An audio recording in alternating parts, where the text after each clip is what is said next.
Hello everyone. Today we will discuss about the topic GE9 matrix cell under the subject strategic management. So here you can see there are 9 cells are being drawn in a one box. So these 9 cells indicate many things. So we will discuss it in today's lecture. So what is actually the GE9 matrix cell? It is a strategy tool that offers a systematic approach for the multi-business enterprises to prioritize their investments among the various business units. Like, so we can say that it's a framework that evaluates business portfolio and provides further strategic implications. The GE9 matrix cell, it is used basically to perform the business portfolio analysis, which is a step in the strategic planning process. And the objective behind this 9 matrix cell or portfolio analysis is to position each strategic business unit on the chart, right? Depending on the strategic business unit strength and the attractiveness of the industry sector or market on which it is focused. So each axis is divided into 3 parameters like low, medium, and high, and thus giving the 9 matrix cell as depicted in the earlier slides, right? So it is developed by the McKinsey and the company consultancy group in 1970s, which identifies the optimum business portfolio as one that fits perfectly to the company's strength and helps to explore the most attractive industry sectors or markets. As there are many industry business portfolio analysis tools like BCG matrix, like Shell directional policy, like ANZOF model, like portfolio, like Porter's model, and is also one of them. But GE9 matrix cell is basically applied where the company or there are multiple business of a single company has a multiple businesses under the single name, right? So GE9 matrix cells, there are different. Here I'm showing you. Yeah, you see here. So here 9 cells are drawn. Here you can see very easily. The 3 cells are shown as green. Here I have written grow, grow, and grow. 3 cells are shown as yellow, which are indicating you the whole strategy. 3 again cells are you can see here are depicted as or shown as red, which are showing you the indication of harvesting strategy. So we can say that there are 3 basic strategies we can find out: growing strategies, your growth strategies, hold and divestment strategies. But these all 9 areas are divided under the 2 dimensions. Like, first dimension is here you can see the industry attractiveness, which can be further divided into 3 parameters or attributes like high industry attractiveness, medium industry attractiveness, and low industry attractiveness. And second dimension is business unit strength, which is also again divided into 3 attributes or parameters like strong business unit strength, average business unit strength, and weak business unit strength, right? So here you can see the question must arises in your mind: what is industry attractiveness, right? Here you can see industry attractiveness, which can be divided into 3 attributes: high, medium, and low.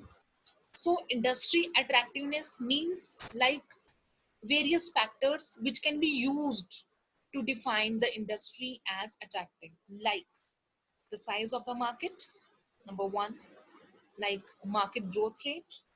Here you can see demand variability, industry profitability, competitive rivalry situations, global opportunities, entry and exit barriers in a particular market or competition, capital requirement, and pest means macro environmental factors in a particular area.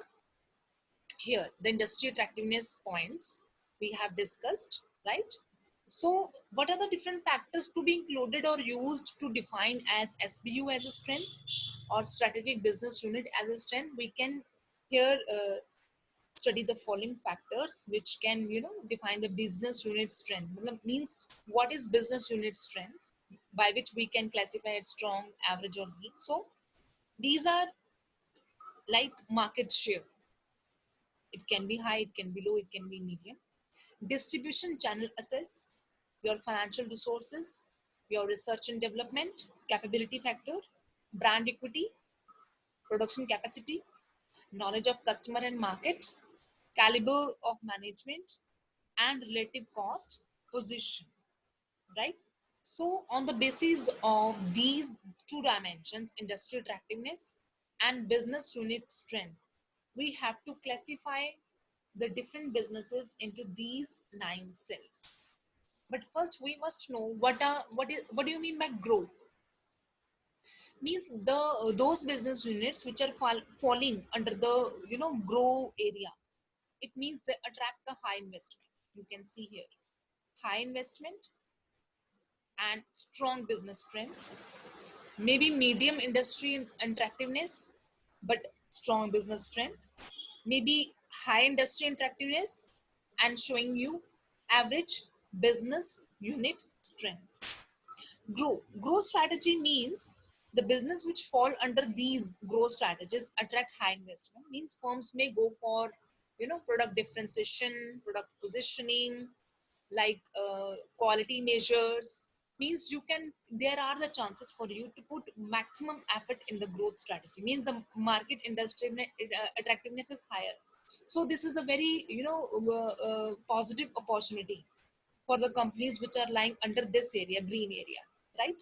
So means you may differentiate yourself either on the basis of product, right, or either on the basis of your you know cost, right? So huge cash is generated in this phase. The market leaders basically exist in this phase, that is which is indicated as you green. So if your industry strength attractiveness is high and your inner strength is high, this is the very very good situation. If the industry attractiveness is medium and your position is strong, it is also very healthy position.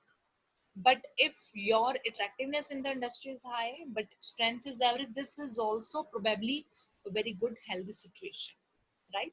So now what is the hold strategy? Hold strategy means which are allowing you or indicating you to follow that practice which attract moderate investment, or the business units that fall under the hold phase attract moderate investment. Means you have to follow some, you have to wait in the market, you have to follow a holding strategy.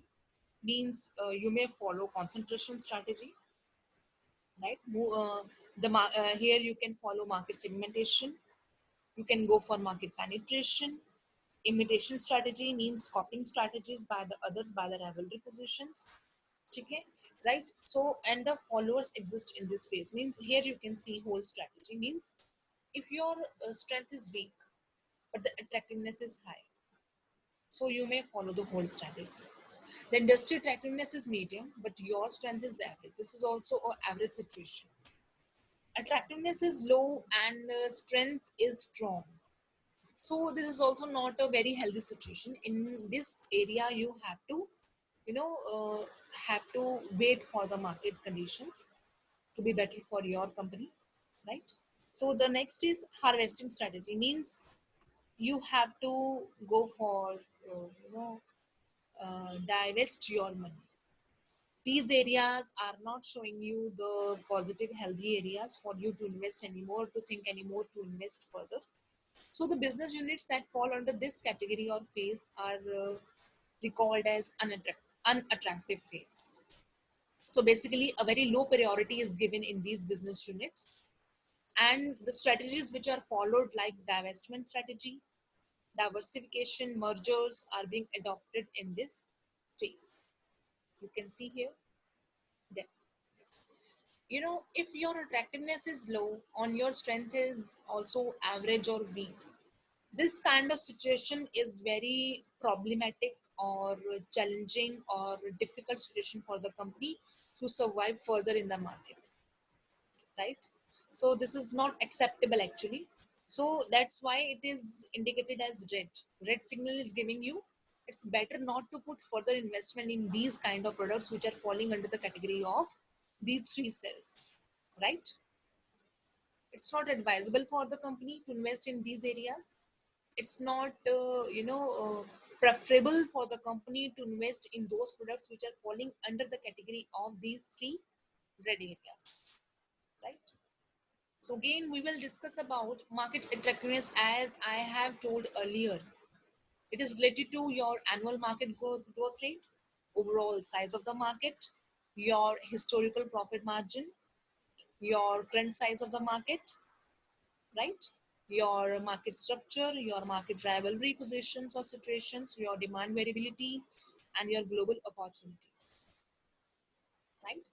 And here on the horizontal axis, I have displayed, you can see here, I have, displayed your here on the horizontal axis. Let me show you.